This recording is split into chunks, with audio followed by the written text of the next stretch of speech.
Sutton United Talk Time on podcast. It's the Sutton podcast. And there it is! Sutton United at the GM Vauxhall Conference have put out First Division Coventry City, winners of the FA Cup themselves less than 2 years ago. And what a moment to enjoy for the fans of this Surrey side. They've had their moments before, but never one like this. But the whistle goes now. Delight for Sutton United. Sutton United from the National League are through to the last 16 of the FA Cup. No longer English football's perennial non-league club. A 123-year crescendo reaches a new peak for Sutton United, who are promoted to the Football League for the first time.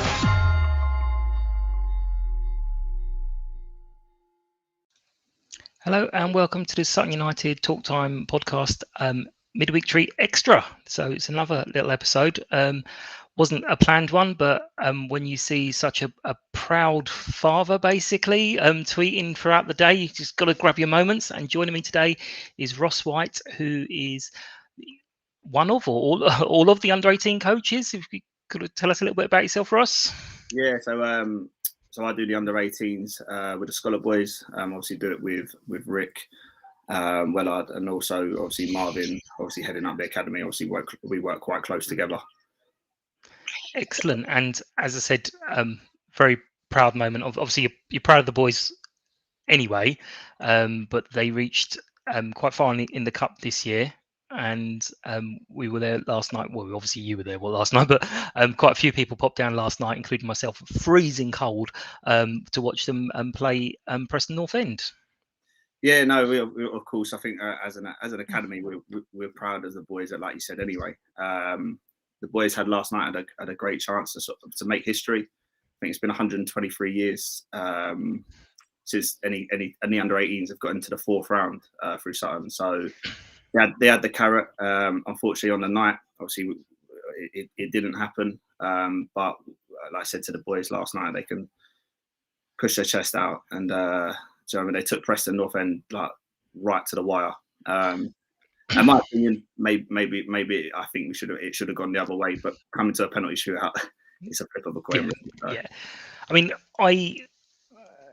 like a lot of Sutton sports, we know we obviously have an academy and we know we've got youth teams, but there's probably our knowledge is limited, to say it politely, of what is actually going on. I had Rob Oakes sort of there, and I was just firing every now and then quick question to him.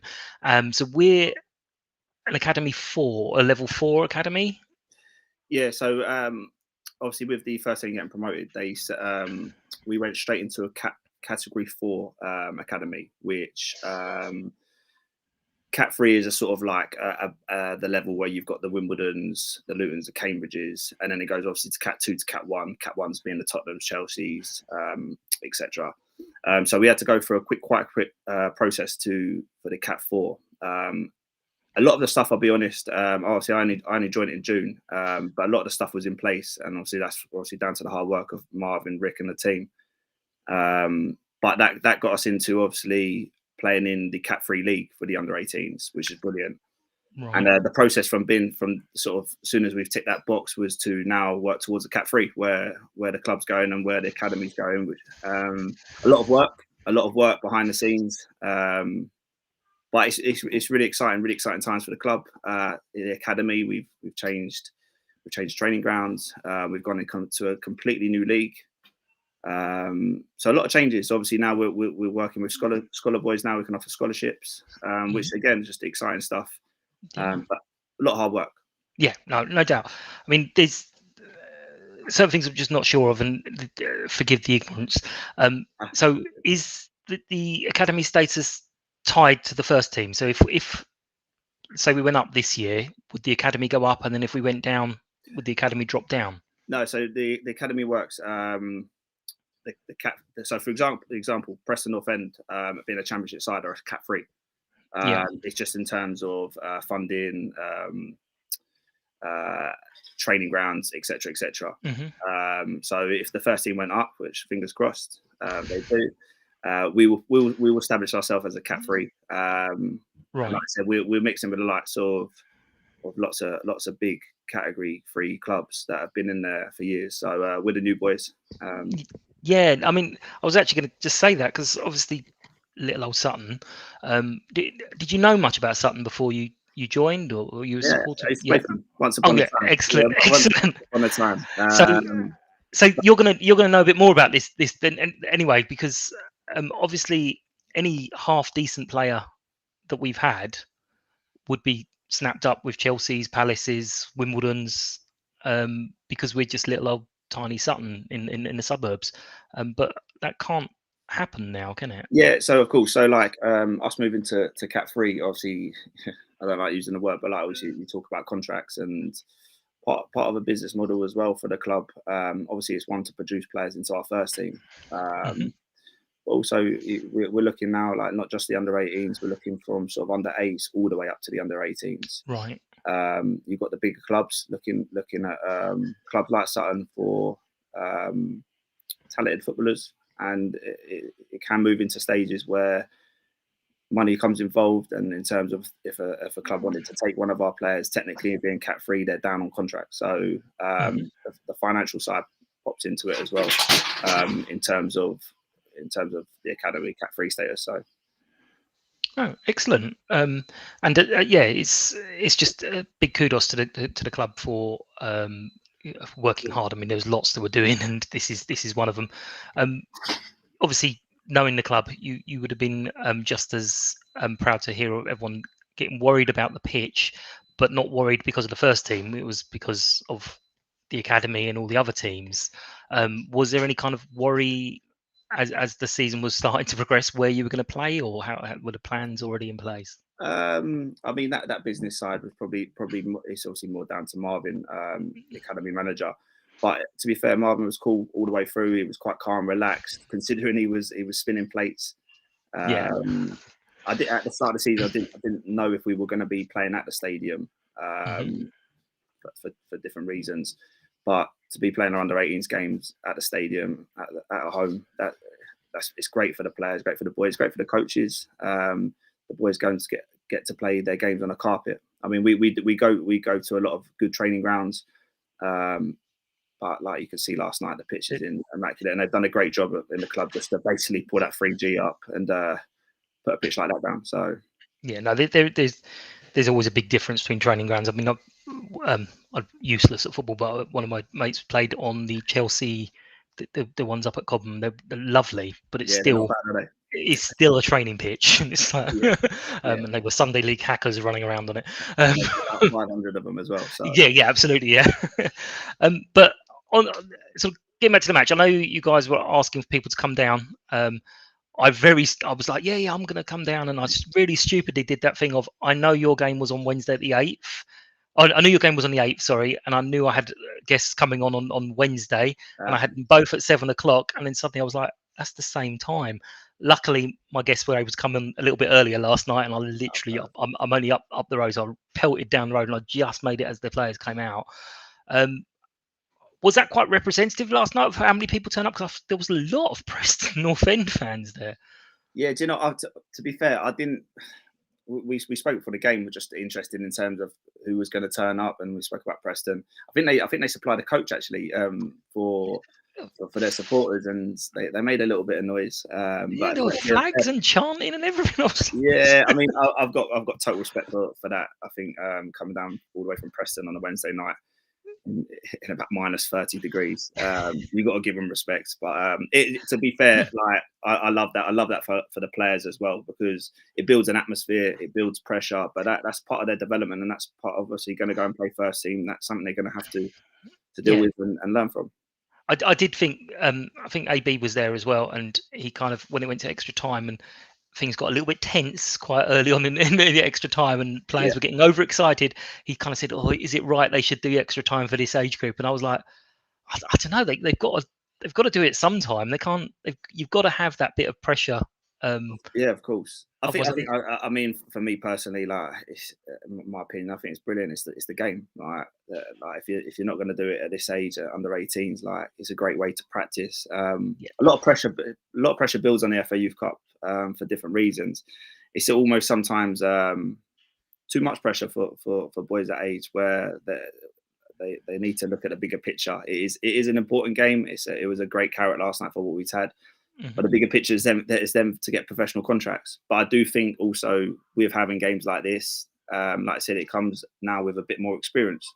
So they can now say they played in front of a crowd last night against Preston, where it did get tough. But like I said, they're only putting it to their experience, and hopefully builds them on their journey. So yeah, absolutely. I mean, I thought again, ignorance, but I don't know. I struggle with with the first team players, but their names are on the back of the shirt because I'm basically blind. So I was always going to struggle with players I didn't know. And I don't like singling out, but I have to say there was two of them that caught the eye, probably because he was on my side of the pitch quite early on. The number 2, your right back, I think he crossed for the first goal. Yeah. He seemed quite a strong player, and the number 4, the centre back, quite tall, big guy. They both, all of them played well. Every single player looked very comfortable on the ball. I was kind of like really impressed. They were knocking it around, which is obviously great testament to your guys' coaching. And they didn't look to be a gap between the clubs. No, I think it's the.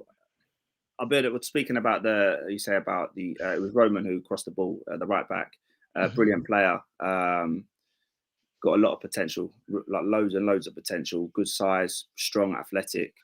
Me and Rick actually had it was a real proud moment, that goal. It was literally, as the saying, one off the training ground. It's something we've been working on the last. It sounds like I would say this, wouldn't it? But it's actually something we've been working on in the last sort of 3 or 4 weeks, with a switch of play, the build up to it, and to have the end product was a proud moment, and it's a real proud moment in terms of for the boys, for them, because obviously they get given instructions, they've got objectives when they come into these games, and like that was a massive tick last night. But yeah, the going to your question about the difference between Preston, we didn't obviously, Preston were a great side. They're a big club, complete respect to them, but we didn't really want to build it up too much for them at the same time, because I think sometimes you can talk in a change room. If you're playing a club that are in the Championship, you can almost they can feel defeated before they walk out. Yeah. At the end of the day, it's 11 v 11. They're all the same age. On a night like that, it is probably who wants it more. And I completely back the ability of our boys. They still got loads to learn, but that's not a problem. But we're completely back into their potential, their hunger, their desire, and I think that's sort of where we closed the gap last night. And full credit to the boys, but obviously full credit to Preston, because they had to do the same, and it was, I can imagine, it was quite a horrible night for them, so, and a long journey back. So yeah. But the first goal was obviously a nice little team goal, and you were obviously working very hard on that.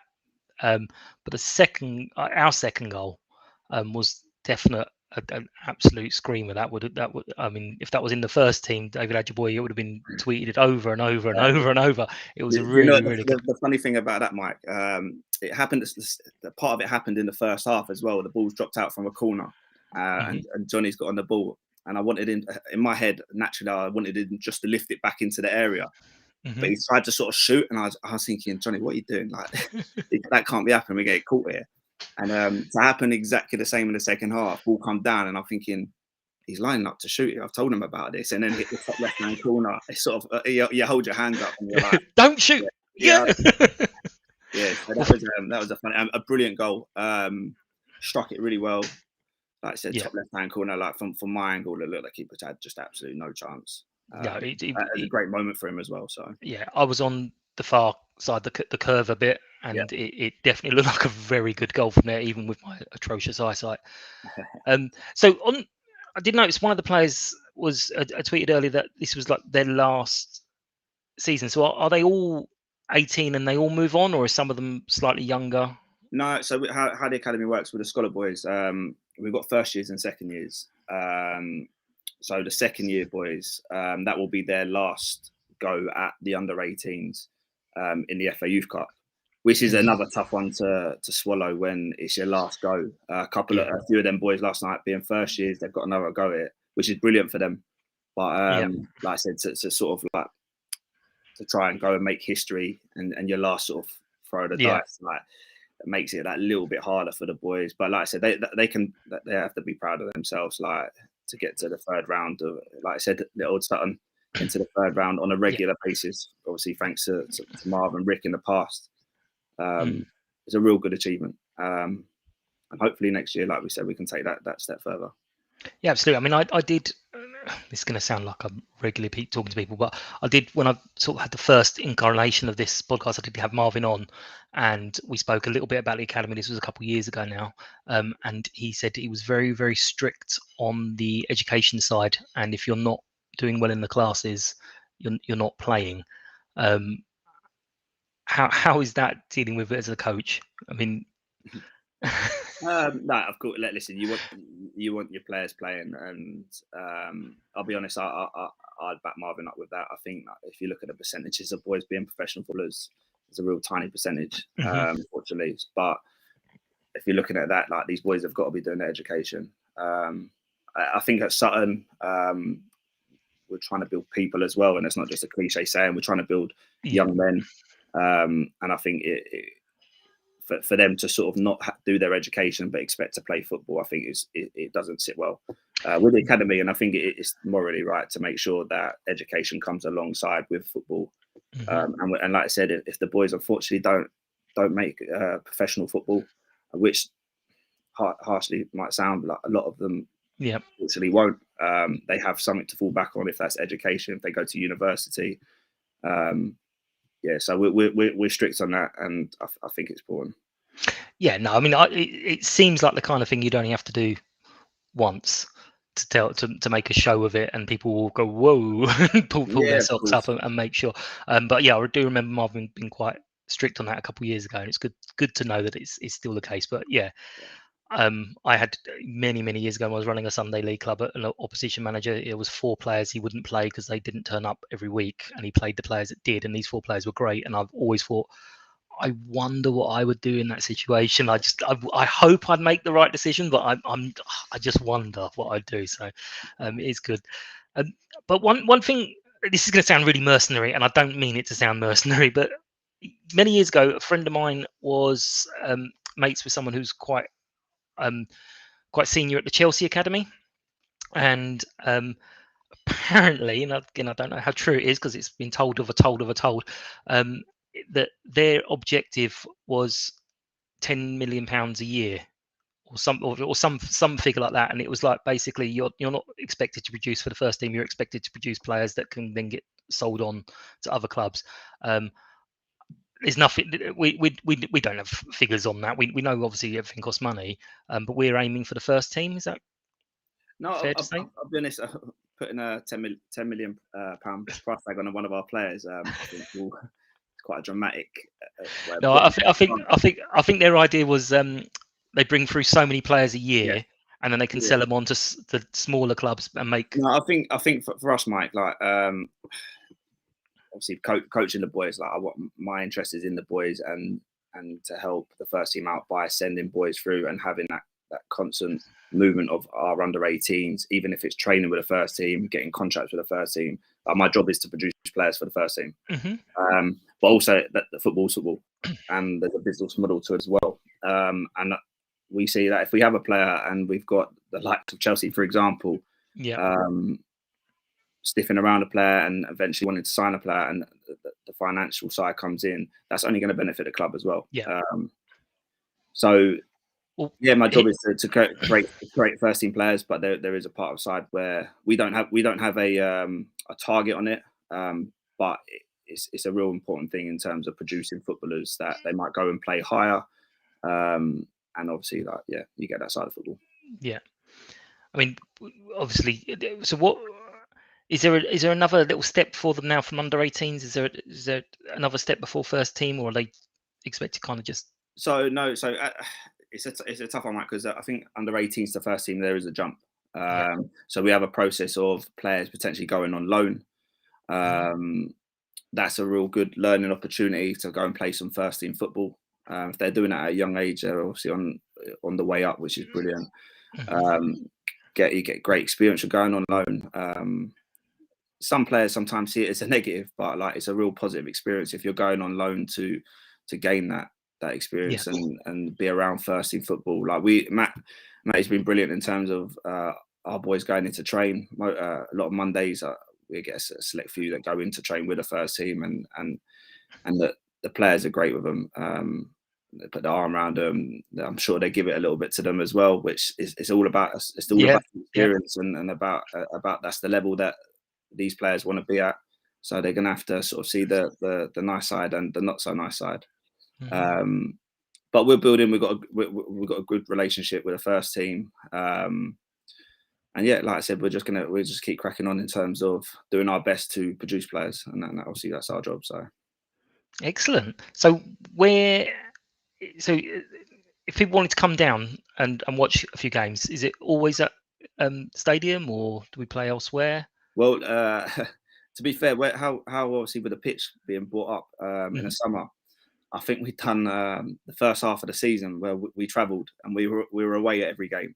So we've got the last part of the season. I think we've got home games pretty much left, right, and centre, which is brilliant. We're doing well in our under-18s league. Like I said, considering we're new to it, I think I'll be honest, we sort of maybe got the feeling that we were going to go into that league and a lot of bigger clubs would stamp on us, but that hasn't been the case. We were top of the league for about 6 weeks at one point. So we really sort of sending their messages out towards the start of the season. I think we're off the top of my head. I think we're all sort of mid-table at the moment, which is again massive credit to the boys because like they're new to it, they're new to the level. But yeah, they're enjoying the experience. They've done all the away games now. So all the home games will be at the stadium, unless obviously it interrupts the first team. Right. Yeah. Is that and when are they played? On Saturday mornings. Saturday mornings. Usually around about 11 o'clock kickoff. Okay, and anyone's able to come down or? Yeah. Same as excellent. So wonderful. That's good news. Especially someone like me who doesn't get to the away game or doesn't go to the away game. So it'd be nice to just wander down.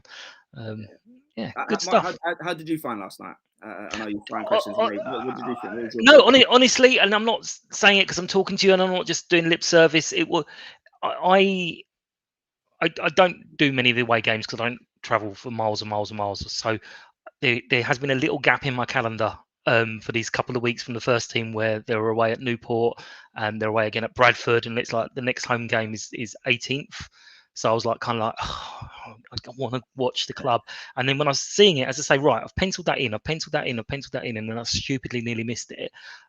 But honestly, really enjoyed it. It was a bit different for me because it was even quieter than the old days of Sutton. But it was, a bit different. One thing I really liked actually from the linesman on my side, and I don't know if this happens all the time, the 6 was taking a throw on. And the linesman just basically said, no, come back and start here. And he was like, he didn't move. Look, we all know what you're going to do. So just start from a further back place and then you can steal as much as you want. And I was like, oh God, that's really, really good. He's not coaching, but he's like, we know what you're going to do, but just don't make it as obvious as you're about to make it. But it was really, really good. I genuinely, I knew there was a gap between the clubs because obviously I know a little bit. But watching it, you would never have thought that. Penalties are horrible anyway, and they're difficult, and you'd always feel sorry for the guys that miss. and I did feel awful because I was tweeting as the penalty shootout was done. Yeah. I put saved and then I put missed, and I shouldn't have put that. I should have just not scored or something. It just sounded horrid going missed. But actually, I really enjoyed it. I thought it was great. The players did really well, and it's really nice to see them. And yeah, I know obviously clubs can never officially like these things, but a little bit of tense moments that happened is very nice for team camaraderie. It's always nice to have a little. It's a shame. It's a shame with the penalties that the boys that did miss out. They're like, I know it's going to sound like generic, but they're brilliant players. Like you in the striker number 9. I'll be honest, like he's one of the most natural finishers I've ever seen at that age, and for him to miss was it. It's learning. It's a big goalkeeper and a little goal when you're standing there.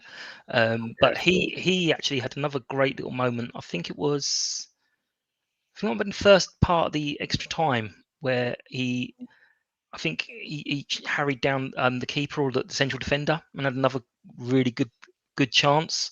But yeah, there was lots of them. I could kind of go through and go, oh yeah, this one did this one did that. But yeah, I really enjoyed it, and I was cold, so Saturday mornings might sit a little bit better for me. But yeah, I'll definitely come and sort of stand there on my lonely terrace again. More than welcome. Lovely. So I'm going to leave the last word to you to sum up. I know you tweeted earlier, but as I said, it is a bit like a proud daddy moment where some of your tweets today really kind of got me. Oh, come on, I got to talk to this guy. So I'm going to leave you have the last word. And if any of your players listen, you're going to bump up my demographics because it's all over like 40s and 50s at the moment. No, it was no, like I said, you said it was a proud moment, not just for myself as a coach, but I can talk for Rick, I can talk for Marvin. I think the players they'll only learn from this. They bounce back stronger. They're probably hurting today. They've had the day off today, but we'll be back in tomorrow with Portsmouth on Saturday. So our attention will look to that. But we're gonna have a bit of fun tomorrow. I think, like I said, we've prepped a lot for the last couple of weeks on Preston with games in between that as well. So a bit of fun tomorrow and training. I think take the weight off their shoulders probably because they're probably feeling it at the moment. But take the weight off their shoulders. Enjoy training tomorrow, and with these boys where they want to go, it's back to work, and they have to sort of take the positives from last night, and I think there was many positives for individually as a team, as an academy, as a club. We take the positives and move on, and that's all you can do in football. Like I said, they're only gained massive experiences from last night. Yeah, genuinely, as you were saying that, I was like, I hope they're not feeling too down because penalties, you could almost just go heads or tails. We're going to decide the match on that. Of course, it's a difficult one, but yeah, they played really, really well, and as I say, all kudos to them. So yeah, proud Sutton fan watching from the stands. Thanks, Mike. All right, thanks a lot for your time. Take care. No problem, mate. Thanks for having me on. Thanks a lot. No worries. See you soon. Take care. Bye.